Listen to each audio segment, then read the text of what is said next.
मैं ख्याल रख लूंगा, डोंट वरी। वह उसे तसल्ली दे रहा था। पक्का ना? वह फिर से बोली तो विवेक शर्मा ने उसे भोरा। ठीक है, भरोसा है आप पर, लेकिन आजकल शॉप वाले इसका मिसयूज करते हैं। मिस जीविका अंदर जाओ।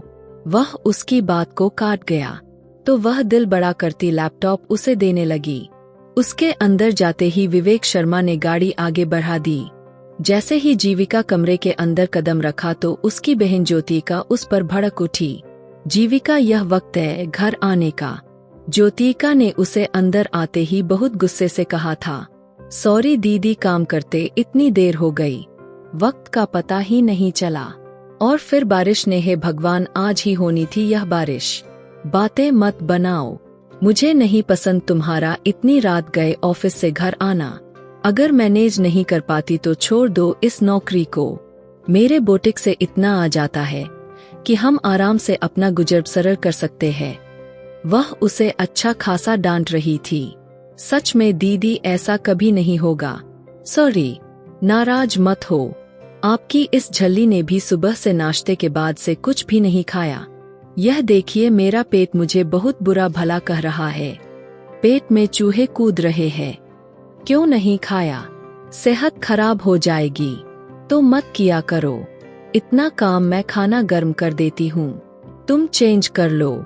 वह उससे बोलती खुद किचन की तरफ चली गई और कल सुबह तक उसे अच्छा खासा बुखार चढ़ गया था। ज्योतिका ने उसे ऑफिस ना जाने दिया। उसने ऑफिस फोन करके इन्फॉर्म कर दी। मेडिसिन लेकर सारा दिन वह बिस्तर पर पड़ी रही। हे भगवान, मैं आज के बाद कभी बारिश में नहीं भीगूंगी। वह सुर्ख होती नाक के साथ उठ बैठी। उसके मोबाइल पर कोई मैसेज टोन बजी थी। उसने मंदी मंदी आंखों से देखा। सब ठीक है। मिस जीविका, कैसी है आप? तबीयत कैसी है आपकी? हे भगवान, आज पहली बार विवेक शर्मा मुझे मैसेज कर रहा है, मेरी सही सलामती पूछ रहा है। अभी वह जवाब देती दूसरी तरफ से कॉल आने लगी। जीविका ने घबराकर कॉल यस की। जी नमस्ते सर। वह भारी आवाज में बोलते विवेक शर्मा को बहुत अजीब लगी। लगता है बारिश में भीगना बहुत महंगा पड़ गया आपको। उसकी बात पर चीखी थी। बस सर, फ्लू हो गया है, कल तक ठीक हो जाऊंगी। ऑफिस नहीं आना जब तक पूरी तरह आराम नहीं आता। आप घर पर ही रुको। आपका लैपटॉप ठीक हो गया है, यही बताना था। धन्यवाद सर। दिल से बड़ी धन्यवाद की थी। घर भिजवा दूंगा। नहीं सर, मैं खुद कल आऊंगी ऑफिस में। जीविका, तुम आराम करो। वह कॉल बंद कर चुका था। विवेक शर्मा आज इतना मेहरबान कैसे हो गया? शाम तक तो वह काफी ठीक महसूस कर रही थी। आज ज्योति का बुटीक से काम ज्यादा होने की वजह से अभी तक घर नहीं आई थी। तभी डोर बेल बजी और दरवाजा खुला। विवेक शर्मा का चेहरा देखकर डर सी गई। सर, आप अंदर आ जाइए। वह उसके लिए फल फ्रूट भी लेकर आया था। सर, इसकी क्या जरूरत थी? एक कॉफी का पैक ही ले आते, मैं उसमें ही खुश हो जाती। उसके मुंह से तेजी से निकला, जिस पर वह कनखियों से विवेक शर्मा को देखती धीमा सा मुस्कुरा दी। मैं आपके लिए कॉफी लाती हूँ, बहुत अच्छी कॉफी बनाती हूँ। रहने दीजिए फिर कभी सही, अभी जल्दी में हूँ। वह उठकर खड़ा हुआ। साइड से एक बच्चा भागता हुआ आते जीविका के गले लगा। अभी अभी नींद से जागा था। दिन को जीविका ने उसे जबरदस्ती सुला दिया था। ओ मेरी जान, उठ गया। वह उसके गाल पर प्यार करने लगी, जबकि उसकी गुलाबी होठों का चुंबन पर विवेक शर्मा अपनी निगाहें फेर गया। सर, यह मेरा भांजा है, समझ लीजिए मेरी जान है। जीविका के शब्दों में प्यार ही प्यार झलक रहा था। आप अपने बहनोई के घर में रहती है? नहीं, ना जाने क्यों विवेक शर्मा को बड़ा अजीब सा लगा। नहीं सर, यह मेरा घर है, मेरे पापा का घर है। ज्योतिका दीदी मेरी मौसी की लड़की है। सगी बहन नहीं, लेकिन सगों से भी बढ़कर प्यार करती है। उनके माता पिता की भी डेथ हो गई है। वह गांव से शहर हमारे पास आई और फिर पापा की मृत्यु के बाद हम दोनों ही एक दूसरे का सहारा बन गए। वह बड़ी गम में होती बोली, आई एम सॉरी। और आपके बहनोई वह दरवाजे पर ही खड़े खड़े ना जाने उससे क्या कुछ जान लेना चाहता था। वह भी इस दुनिया में नहीं है। अब की बार वह बिना कोई असर दिखाए बोली। विवेक शर्मा जा चुके थे। जीविका ने तरुण के लिए फ्रेंच फ्राई बनाए। अब अपना लैपटॉप खोलकर बैठ गई। जैसे ही वह सुबह ऑफिस में दाखिल हुई, सबने उसे हैरान नजरों से देखा। वह सबकी हैरान नजरों को समझ ना सकी। कुछ देर बीते कि उसकी निगाह उज्जैन की तरफ जा ठहरी, जिसकी एक कलाई पर पट्टी बंधी हुई थी। अब तो वह भी हैरान हुई थी। जानवी का उसका लैपटॉप वापस किया और इशारे से पूछा तो वह कंधे उचका दिए अपनी सीट पर वापस आकर बैठी। नितिन जल्दी से कॉफी का मग लेकर आया। मैम, आपकी कॉफी। उसको ऐसे कॉफी लाते हुए देख वह हैरान हुई थी। इसमें कुछ मिलाया तो नहीं नितिन के बच्चे?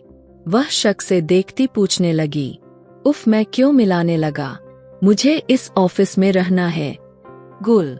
जीविका ने मुस्कुराकर उसे देखा और अपने काम में व्यस्त हो गई, जबकि आज वह किसी नजरों के फोकस में थी, क्योंकि ऑफिस में सब तरफ कैमरे लगे हुए थे और यह बात वे जानती तक नहीं थी। कुछ दिन के बाद एक पार्टी थी। कंपनी के तरफ से बनाए गए न्यू सेटल्स हो रहे थे। सभी उसी तैयारी में बिजी थे।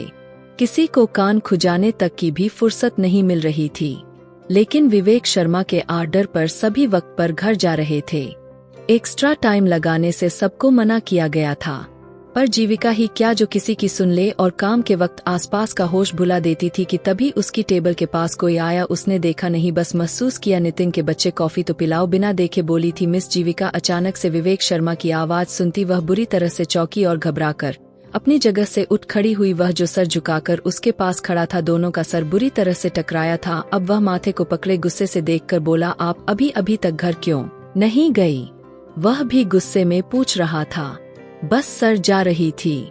काम करते हुए वक्त का पता ही नहीं चला और जल्दी सामान समेटने लगी। दोनों ने एक साथ कदम आगे बढ़ाए। विवेक शर्मा ने उसे रोका। आपका माथा लाल हो रहा है, मेरे साथ चलिए। लेकिन सर, वह बोलता अपनी केबिन में चला गया।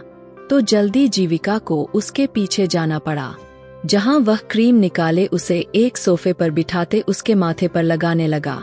एक बात पूछो मिस जीविका, आपसे?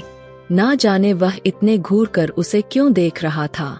उसके देखने पर जीविका थोड़ी पजल हो रही थी। जी पूछ लीजिए। उज्जैन ने आपकी कलाई पकड़ी तो आपने उसे थप्पड़ मार दिया, पर उसी रात मैंने भी तो आपकी कलाई पकड़ी थी जब गाड़ी में बिठाया था। फिर मेरे साथ ऐसा क्यों नहीं किया?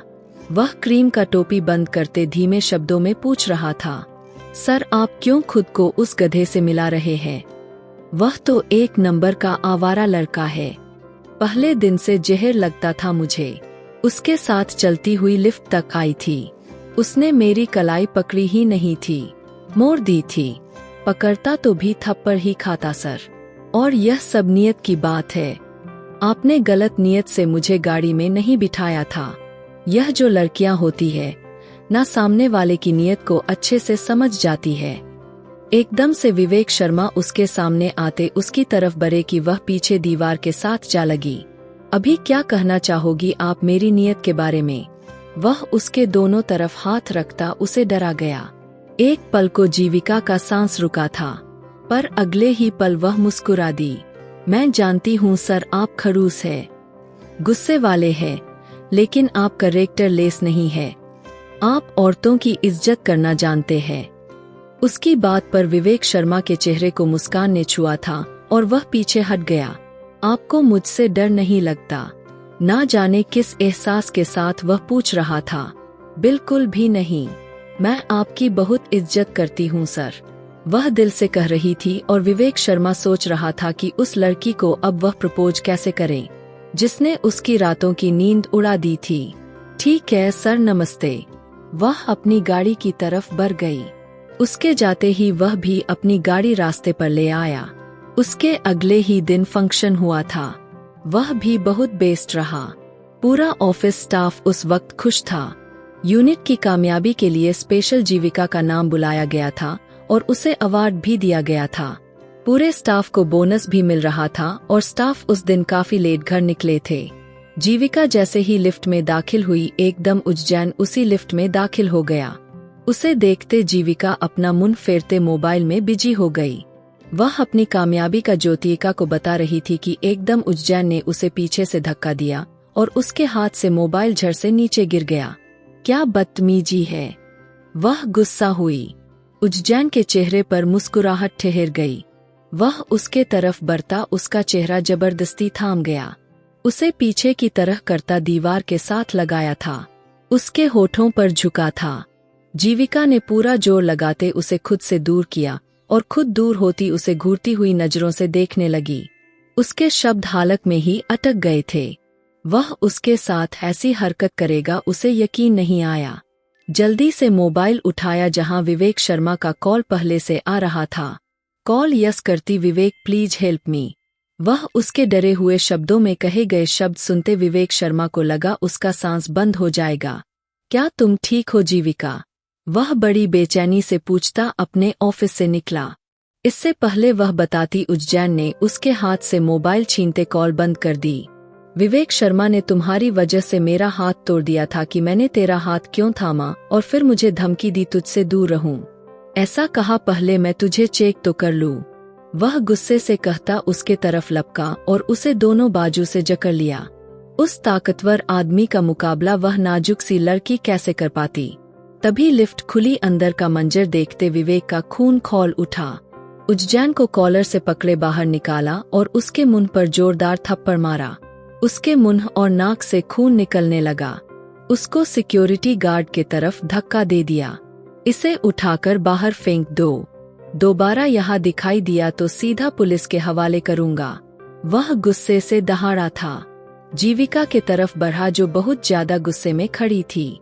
उसका बैग और मोबाइल उठाया, उसके हाथ में थमाई और उसे बिल्डिंग से बाहर लाया और अपनी गाड़ी की तरफ बढ़ा। मैं चली जाऊंगी सर। वह धीरे से मिनमिनाई, लेकिन वह अनसुनी करता उसे गाड़ी में बिठा गया। गाड़ी रोड पर दौड़ा दी, जबकि ना चाहते हुए भी जीविका की आंखों से आंसू बह निकले। वह तुम्हें परेशान कर रहा था, उसको थप्पड़ क्यों नहीं मारा? आज पहली बार वह आपकी जगह तुम बोला था। वह लिफ्ट में घुस आया था, अचानक मेरे चेहरे पर झुका था। इतना कहते जीविका चेहरा छुपाकर रो दी थी। वह गाड़ी एक तरफ लगाता उसकी तरफ मुड़ा। क्या उसने कोई गलत हरकत की? वह अब धीमे शब्दों में उससे पूछ रहा था। करनी चाहिए थी, लेकिन मैंने धक्का दे दिया। वह बच्चों की तरह उसे बता रही थी। आंसू पोंछते मिस जीविका बहादुर बनिए।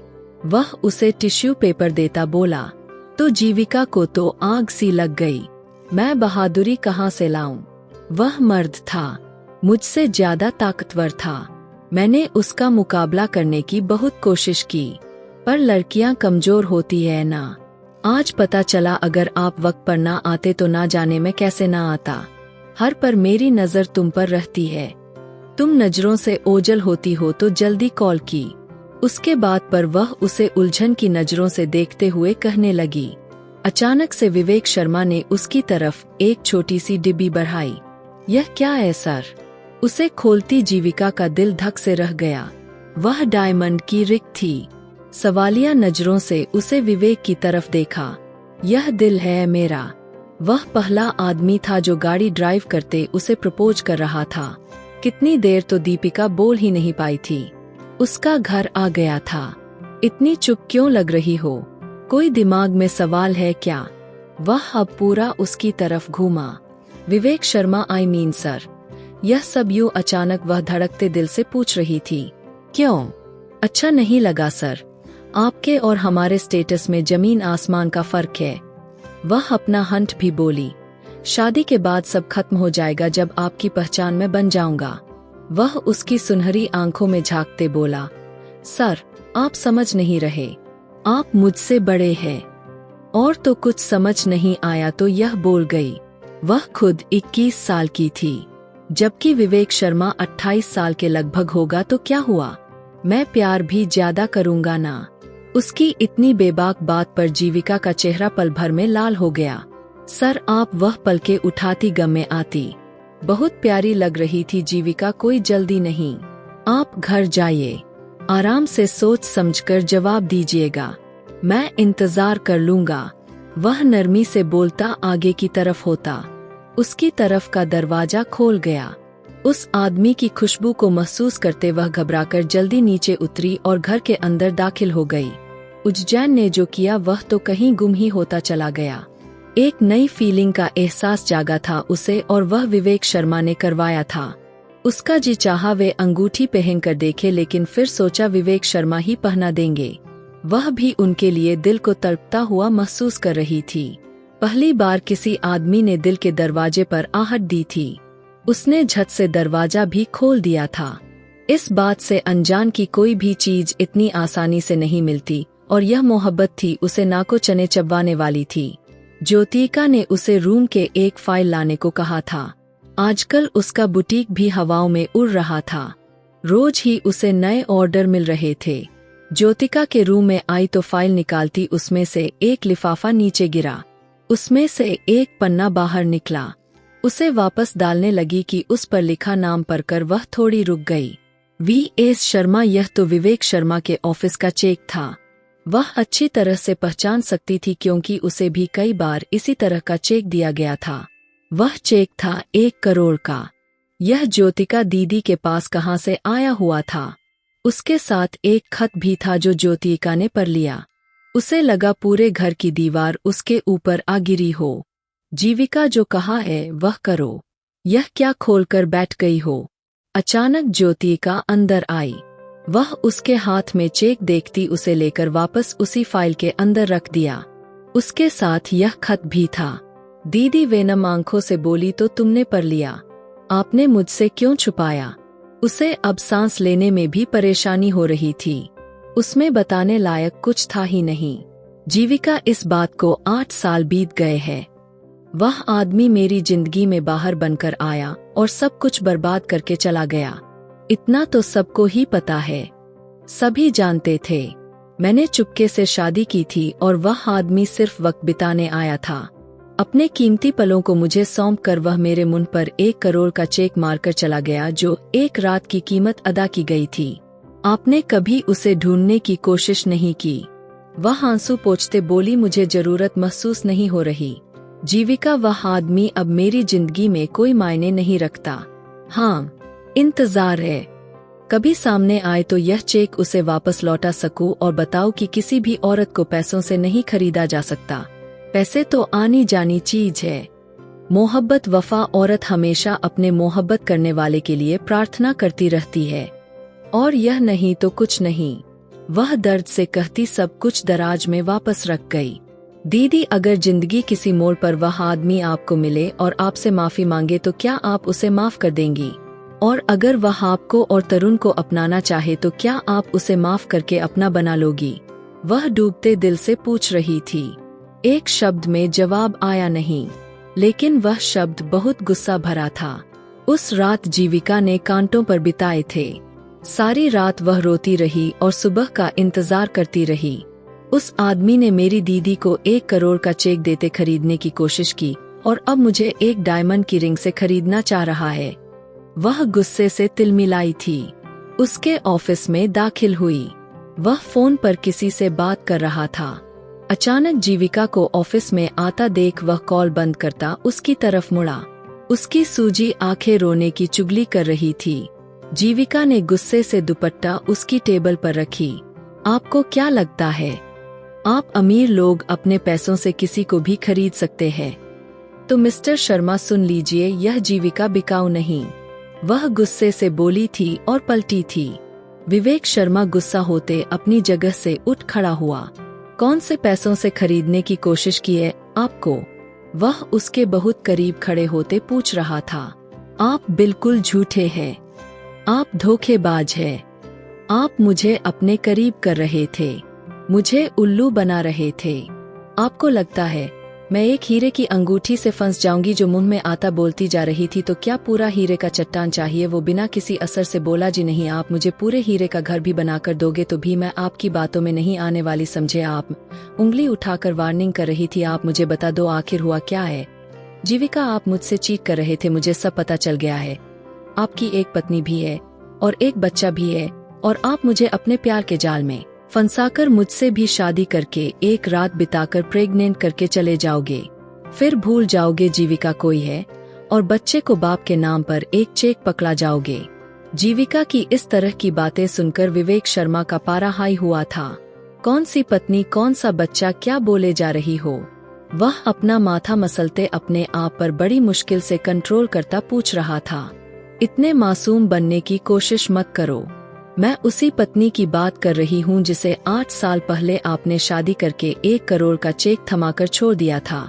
युविका की बात पर विवेक शर्मा के कान में साय साय आवाज बजने लगी। कहाँ मिल गई है वह आपको? विवेक शर्मा ने अपने सीने पर बाजू बांधते पूछा। तो तुम मिलना चाहोगे उनसे? जीविका को इस बात पर बेहद रोना आया था। सच में आखिर मुझे भी तो पता चले मेरी कौन सी पत्नी बच्चा निकल आए हैं, और मुझे 8 साल से पता भी नहीं चला। चलिए मेरे साथ। वह उसे लिए ऑफिस से निकलती अपने घर में लाई थी। सारे रास्त तो दोनों चुप रहे।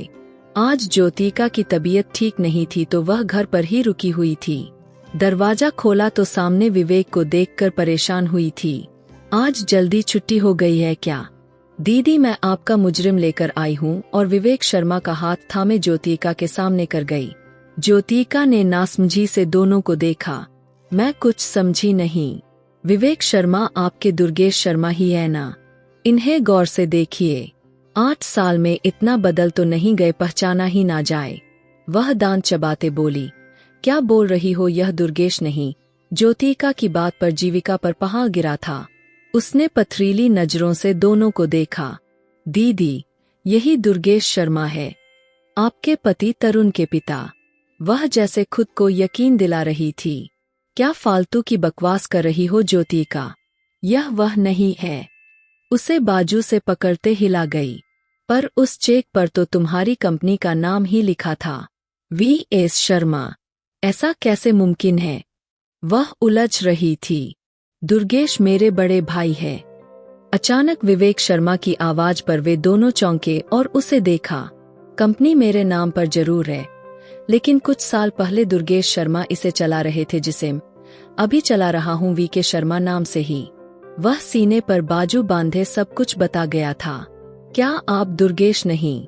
जीविका को अपनी आवाज खाई से आती सुनाई दी। ज्योतिका, मैं तो आपकी बहन से शादी करना चाहता हूँ। पूरे दिल से उन्हें अपनाना चाहता हूँ। वह ज्योतिका के सामने जीविका को प्रपोज कर गया। जीविका का दिल धक से रह गया। पर आप जिस आदमी के भाई हैं, वह एक चीटर था, तो आप पर कैसे भरोसा कर लूं? वह उसकी बात पर जोर देती बोली। विवेक शर्मा ने एक नजर उसे देखा और वह चीटर नहीं। भगवान ने उन्हें बहुत बड़ी परीक्षा में डाल दी है। मतलब वह ज्योतिका का दिल बुरी तरह से धड़का। वह उन्हें एक अस्पताल में लेकर आया।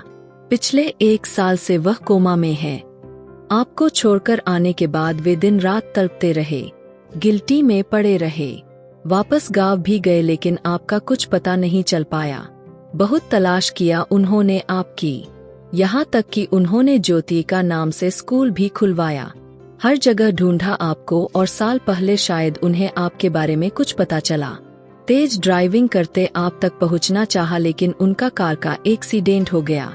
भगवान ने जान तो बचा ली, लेकिन हालात आपके सामने हैं। ज्योतिका उस आदमी को देखती चली गई। आंखों से आंसू टूटकर गालों पर बहते जा रहे थे। जिस आदमी को धोखेबाज समझा, वह तो हॉस्पिटल के बिस्तर पर था। जिंदगी और मौत की लड़ाई लड़ रहा था। उसके पास आती रोते हुए उसे देखने लगी। मैंने तो कभी आपको कोई श्राप नहीं दिया दुर्गेश, फिर कैसे? वह हिचकियों से रो दी, जबकि विवेक शर्मा और जीविका बाहर खड़े ही मंजर देख रहे थे। कुछ दिन के बाद जीविका और विवेक शर्मा की शादी खुद ज्योतिका ने करवाई। वह अपनी वजह से उन दोनों को अलग नहीं कर सकती थी, जबकि वह विवेक शर्मा की आंखों में जीविका के लिए पसंद देख चुकी थी। इसलिए दोनों को मिलवा दिया। विवेक शर्मा रूम में आया तो जीविका ने घबराकर उसे देखा, जिसने इतने दिनों से उससे बातचीत बंद की हुई थी, और आज भी वह सुहागरात में मुंह नहीं लगा रहा था। उसे देखा तक नहीं। उसे आज तो यह पक्का खिसियानी शेर लग रहा था। क्या करूं? क्या मुझे माफी मांगनी चाहिए? वह कुछ सोचते बेड से उठी थी। वहीं रहो विवेक शर्मा की धर्मपत्नी। अचानक से नाम बदला था। जीविका का दिल धक से रह गया। वह बिना पल के झपकाए सामने खड़े आदमी को देखती रही जो उसका दिल धड़काए जा रहा था। वहीं सुकून से बैठे हुए गंभीर शब्दों में बोली, आई एम सॉरी। अचानक से जीविका के मुंह से निकलने वाली शब्द पर चौंक गया था। ऐसे सॉरी बोलेगी तो मैं तुम्हें माफ कर दूंगा। आपने मुझे क्या समझा है? इसमें गलती मेरी भी नहीं बंदा। अपना नाम तो बताता, मुझे गलतफहमी हुई थी। जीविका ने जल्दी बातों को बढ़ाना चाहा और आप उस गलतफहमी में जो मुंह में आया बोलती चली गई। कल को कोई औरत आकर कहे कि विवेक शर्मा मेरा पति है और मेरे बच्चे का बाप है। वह एकदम उसके करीब होती उसके होठों पर अपनी हथेली जमा गई। किसी की इतनी हिम्मत नहीं मेरे पति को अपना पति कह सके। जान ले लूंगी उसकी। बिस्तर पर ही घुटनों के बल ऊपर उठी और विवेक शर्मा के दिल के साथ जा लगी। उसके दिल की तार छिड़ गई। विवेक शर्मा ने उसकी कमर को जोर से पकड़ा, उसे और ज्यादा अपने सीने में भी लिया। जीविका अपना सांस रोक गई। विवेक शर्मा ने धीरे से उसके सर से दुपट्टा हटाते उसका सर अपनी गोद में रखता उसे निहारने लगा। पल में उसकी आंखों का रंग बदला था। वह उसकी ज्वेलरी उतारकर उसके दिल की जगह चूमने लगा। उसके चेहरे को बहुत करीब से देखने लगा जो बहुत खूबसूरत दिखाई दे रही थी। सर आप, वह घबराई जब उसे तकिए पर गिराया था। अपनी शर्ट के बटन भी खोल गया था। चुप, अब कुछ भी कहना सुनना नहीं। मुझे आपको महसूस करना है। विवेक शर्मा उसके चेहरे पर झुकता, उसकी उंगलियों में अपने हाथ की उंगलियां उलझाता। उसकी धड़कनों को बढ़ा गया था। उसके माथे पर हंठ रखता, उसकी सुनहरी आंखों को भी चूम गया था। You are satisfy Vivek Sharma, वह गंभीर शब्दों में बोलता उसके होंठ पर झुकता। पहली बार दोनों उस प्यार को महसूस कर रहे थे। विवेक शर्मा के प्यार पर वह लड़की टूटकर बिखर गई थी और विवेक शर्मा ने बहुत मोहब्बत से उसे समेटा था कि जीविका खुद पर गुमान करने लगी थी। सुबह आंख खुली तो विवेक शर्मा उसे अपनी बाहों में भरकर गहरी नींद में था। रात के सारे मंजर उसकी आंखों में घूमने लगे तो चेहरे को एक मुस्कान ने छुआ। सो जाओ मिस्टर विवेक शर्मा, वरना फिर से हमें नहाना पड़ेगा। वह उसकी तरफ करवट लेता भारी आवाज में बोला था। दोनों ने नहाते एक साथ भगवान के मंदिर में शादी होने की खुशी में पूजा पाठ की थी। बहुत सारी बातें करते हुए दोनों ही एक दूसरे को पाकर बहुत खुश थे। एक दूसरे की बाहों में फिर से सो गए थे। ने उसे गुदगुदी की तो वह मुंह गुस्से से बनाता उसे खींचकर अपने सीने में लगा गया। आप बाज नहीं आएंगे। वह उसके गाल पर दांतों से काटता वहां अपने होंठ लगा गया। विवेक शर्मा वह मुंह बनाती उसे देखने लगी। यह एक जगह बची थी जहां आपने नहीं काटा था। आपने उसको भी नहीं छोड़ा। वह रोनी सी शक्ल बनाती बोली, अच्छा, जो हालत तुमने मेरे कमर और मेरे सीने की है, उसका क्या? वह भी बोलती एक्शन का रिएक्शन दे रही थी। जीविका के मुंह से वह शब्द फिसला कि अचानक फिर से वह एक्शन के लिए तैयार हो गया। कहते के साथ फिर से उसके होठों को अपनी पकड़ में ले गया, जबकि वह उस जहाज जैसे बंदे के आगे बस फड़फड़ा कर रह गई थी। ज्योतिका तरुण को उसके पिता से मिलवाने लाई थी और दुर्गेश से ढेरों बातें करते हुए जानती थी कि वह सुन रहा था और उसे भरोसा था अपने भगवान पर कि एक दिन वह होश में भी आ जाएगा और भगवान ने उसकी सुन भी ली थी। वह आंखें खोलता अपने सामने 7 साल के बेटे को देख वह रो दिया। 1 साल कोमा में रहने से उसको बहुत कमजोरी हो गई थी। करीबन होश में आने के 1 हफ्ते के बाद डॉक्टर ने उसे डिस्चार्ज किया था। वह उस बीच ज्योतिका उसके साथ रही थी और दुर्गेश ने उससे कई बार माफी भी मांगी। वह अपने किए की सजा भुगत चुका था और ज्यादा ज्योतिका अब उससे दूर नहीं रह सकती थी। उसको यह सजा नहीं देना चाहती थी। वह शर्मिंदा थी और ज्योतिका ने अपने बच्चों के लिए उसे माफ कर दिया। जरूर माफ करने वाले को भगवान भी पसंद करता है। यह थी ज्योतिका और जीविका की प्रेम कहानी। और मेरी वीडियो आप लोग जहां कहीं से भी देखते हैं, कमेंट में अपने शहर और राज्य का नाम जरूर बताइए। मुझे आप लोगों के कमेंट पढ़ने में बहुत आनंद आता है और मैं उन सभी का बहुत बहुत धन्यवाद करना चाहती हूं जो लोग मेरी वीडियो को देखते हैं, लाइक करते हैं और शेयर करते हैं। अगर आपको आज की कहानी पसंद आई है तो वीडियो को जरूर लाइक कीजिएगा और अपने दोस्तों के साथ शेयर भी कीजिएगा। और हाँ, अगर आपने अभी तक हमारे चैनल को सब्सक्राइब नहीं किया है तो जरूर सब्सक्राइब कर लीजिए। मिलते हैं हम अपनी कल की एक और नई दिलचस्प कहानी के साथ मुझ पर सदा अपना प्यार और स्नेह बनाए रखें। सभी को मेरा प्यार भरा नमस्कार दोस्तों। खुश रहें, स्वस्थ रहें, मस्त रहें।